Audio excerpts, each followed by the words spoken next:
ஒரு mixie jar எடுத்து 1 cup அளவு பொட்டுக்கடலை உள்ள சேர்த்துக்கலாங்க. சேர்த்து நல்லா பவுடர் மாதிரி அரைச்சு எடுத்துக்கலாம். எவ்வளவு நைஸா அரைக்க முடியுமோ அந்த அளவுக்கு அரைச்சு எடுத்துக்கலாங்க. இப்போ ஃபுல்லா அரைச்சு எடுத்துட்டு நான் உங்ககிட்ட காமிக்கிறேன். அரைச்செடுத்ததுக்கு அப்புறம் அப்படியே டைரக்டா மிக்ஸிங் பவுலுக்கு மாத்தாம ஒரு வடிகட்டி யூஸ் பண்ணி இதை நல்லா சலிச்சு எடுத்துக்கலாங்க. நம்ம எவ்வளவுதான் நைஸா அரைச்சாலும் கொஞ்சம் அந்த மாதிரி குறவரப்பா இருக்கு இல்லைங்களா, அதனால ஃபுல்லா நம்ம சலிச்சு எடுத்துக்கலாம்.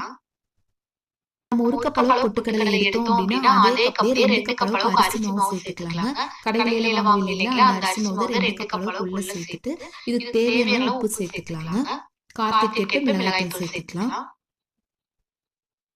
நான் வந்து ஒரு 3/4 டீஸ்பூன் அளவு சேர்த்திருக்கேன். ஒருவேளை உங்களுக்கு கொஞ்சம் காரசாரமா வேணும் அப்படின்னா கொஞ்சம் எக்ஸ்ட்ராவா கூட நீங்க மிளகாய்த்தூள் சேர்த்துக்கலாங்க.